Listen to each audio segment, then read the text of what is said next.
Hi friends, Mahanadi சீரியலில் இன்றைக்கி நாளைக்கான எபிசோடு பார்க்கலாம். புதுசாக பார்க்குறவங்களா இருந்தால் ப்ளீஸ் சப்ஸ்கிரைப் பண்ணிக்கோங்க.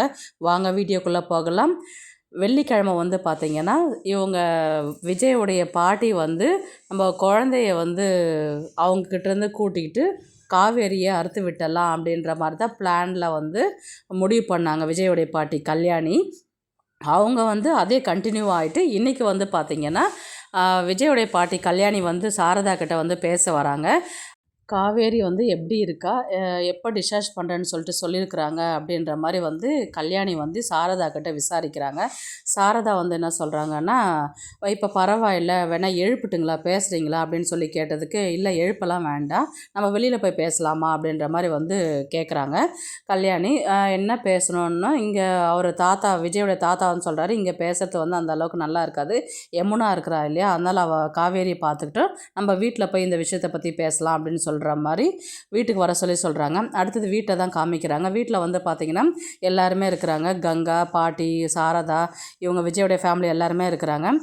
விஜயோடைய பாட்டி அப்படி என்ன கேட்குறாங்கன்றது பார்த்திங்கன்னா, நீங்கள் காவேரிக்கு பழசெல்லாம் மறந்து போச்சு இல்லையா, அவங்க அப்பா உயிரோடு இருக்கும்பொழுது தான் ஞாபகம் இருந்தது, அவங்க அப்பா இறந்ததுலேருந்து இன்றைக்கி கல்யாணம் ஆகி குழந்தை பிறந்தது வரலையுமே ஞாபகம் இல்லையா, அதனால் மறுபடியும் அவளுக்கு நம்ம ரிமைண்ட் பண்ணாலும் அவள் உயிருக்கே ஆபத்து ஆகிடும் அப்படின்னு டாக்டர் சொல்லியிருக்கிறாங்க இல்லையா, அதனால் நீங்கள் என்ன பண்ணுங்கள், காவேரியை டிஸ்சார்ஜ் பண்ணிட்டு வந்ததுக்கப்புறம் நீங்கள் உங்கள் ஊருக்கே கூட்டின்னு போயிடுங்க, நாங்கள் எங்கள் பேத்தியை நாங்கள் வளர்த்துக்கிறோம், விஜயும் சீரியஸாகவே இருக்கிறான், அவனும் இன்னும் என்றைக்கு பழைச்சி வருவான்றது தெரியல அப்படின்ற மாதிரி இவங்க கல்யாணி சொன்னதுக்கு சாரதா என்ன சொல்லுவாங்க, கல்யாணம் ஆகிட்டு இப்போது நான் மாப்பிள்ளை இந்த நிலமையில் இருக்கிறாரு, பொண்ணு இந்த நிலமையில் இருக்கிறா, நான் என்ன பண்ணுறது கடவுளே அப்படின்ற மாதிரி சாரதா சொல்லி முடிக்கிறாங்க.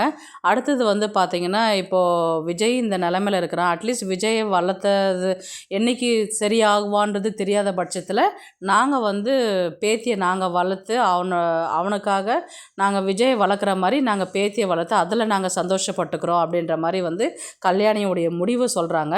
இது சாரதா குடும்பத்துக்கு ஒரு பேர் அதிர்ச்சியாக இருக்குது. நீங்கள் டிஸ்கஸ் பண்ணிவிட்டு எங்ககிட்ட சொல்லுங்கள் அப்படின்ற மாதிரி விஜயுடைய பாட்டி சொன்னதுக்கு இவங்க ரூமில் போய் டிஸ்கஸ் பண்ணுறாங்க. என்னென்னு பண்ணுறாங்கன்னா, இப்போ அவங்க சொல்கிற விஷயமும் நான் ஒரு லாஜிக்காக தானே இருக்குது, இப்போ எல்லாத்தையும் மறந்துட்டு இருக்கிறவள என்னன்னு சொல்லி நம்ம அந்த குழந்தைய வளர்க்க முடியும் அப்படின்ற மாதிரி சாரதா சொன்னதுக்கு கங்கா என்ன சொன்னாங்கன்னா, ஏமா நாளைக்கு காவேரி தெளிவானதுக்கப்புறம் என் குழந்தை விஜய் எங்கன்னு கேட்டால் அப்போ நீ என்ன சொல்லுவ, அப்போது இவங்க வளர்த்துன்னு இருக்கிறவங்க அந்த நேரத்தில் நம்ம குழந்தைய கேட்டால் கொடுப்பாங்களா, கொடுக்க மாட்டாங்கன்றது என்ன நிச்சயம், கொடுப்பாங்கன்றது என்ன நிச்சயம், நீ ஏன் இந்த மாதிரி பண்ணுற, குழந்தைய நான் கொடுக்க மாட்டேன்றது கிளியராக சொல்லிடு நீ அப்படின்ற மாதிரி கங்கா சாரதாக்கிட்ட சொன்னதுக்கப்புறம் இவங்க கல்யாணி கேட்குறாங்க. விஜயோடைய பாட்டி, என்ன முடிவு எடுத்துருக்குற சாரதா, எல்லா முடிவும் நல்லதாக தான் இருக்கும், அந்த நம்பிக்கை எனக்கு இருக்குது அப்படின்ற மாதிரி சொன்னதுக்கு இவங்க சாரதா என்ன சொன்னாங்கன்னா, நாங்கள் குழந்தைய கொடுக்க மாட்டேன் அப்படின்ற மாதிரி சொன்னதுக்கு, ஏன் கொடுக்க மாட்டீங்க அப்படின்னு சொல்லி கேட்டதுக்கு, நாங்கள் சரியாக வளர்க்க மாட்டோம், ஒழுங்காக பார்த்துக்க மாட்டேன்ற ஒரு இதில் சொல்கிறீங்களா அப்படின்னு கேட்டதுக்கு, உங்களுக்கு என்ன ரைட்ஸ் இருக்குதோ அதே ரைட்ஸும் எங்களுக்கும் இருக்குது, எனக்கும் அவள் பேத்தி தான் அப்படின்ற மாதிரி சாரதா சொல்கிறதுனால, பேத்தியாக இருந்தாலும் உங்களால் அந்த அளவுக்கு நல்லா வசதியாக வளர்க்க முடியுமா, சந்தோஷமாக வளர்க்க முடியுமா, என்னன்னு சொல்லி நீங்கள் காவேரி கிட்ட சொல்லி அந்த பொண்ணை வளர்ப்பீங்க அப்படின்ற மாதிரி கேட்டதுக்கு, அது எங்களுடைய விஷயம், நாங்கள் பார்த்துக்குறோம் அப்படின்ற மாதிரி கங்கா சொல்கிறாங்க. உடனே கல்யாணி சாரதா காலில் விழ போகிறாங்க, தயவுசெய்து என் பேத்தி என்கிட்ட கொடுத்துரு அப்படின்னு சொன்னதுக்கு, அம்மாம்மா ஏம்மா நீங்கள் என் காலில் விழுறீங்க, தயவுசெய்து எழுந்துருங்க அப்படின்ற மாதிரி சொல்கிறாங்க. உடனே இவங்க சாரதா ஒரு முடிவு தெளிவாக எடுத்துட்டாங்க, நான் குழந்தைய வளர்க்க மாட்டேன், எந்த சூழ்நிலையாக இருந்தாலும் நான் பேத்தியை நான் வளர்த்துக்கிறேன் அப்படின்ற மாதிரி அந்த முடிவை சொல்கிறாங்க. உடனே காவேரி டிஸ்சார்ஜ் ஆகி வீட்டுக்கு வர்றதை காமிக்கிறாங்க. வீட்டுக்கு வந்த உடனே பார்த்திங்கன்னா, குழந்தைய காவேரி எதிர்க்கில் காமிக்காத, எக்காரணத்தை கொண்டு ரூம்லேருந்து குழந்தைய கொண்டு வராத அப்படின்ற மாதிரி கல்யாணி சொன்னதுக்கு, கல்யாணியுடைய பொண்ணு சரிம்மா அப்படின்ற மாதிரி சொன்னாங்க. காவேரி அந்த வீட்டை பார்த்துக்கிட்டே இருக்கிற அடுத்த செகண்ட் பார்த்திங்கன்னா விஜயை தான் காமிக்கிறாங்க. விஜய்க்கு சுயநினைவு திரும்பிடுது. திரும்பினதுக்கப்புறம் பார்த்திங்கன்னா, காவேரிக்கு என்ன ஆச்சு, காவேரி எப்படி இருக்கிறா, குழந்தைக்கு என்ன ஆச்சு, குழந்தை எப்படி இருக்குது, காவேரியும் குழந்தையும் நல்லா இருக்கிறாங்களா அப்படின்ற மாதிரி கேட்டு இன்றைக்கான எபிசோடு வந்து முடிப்பாங்க.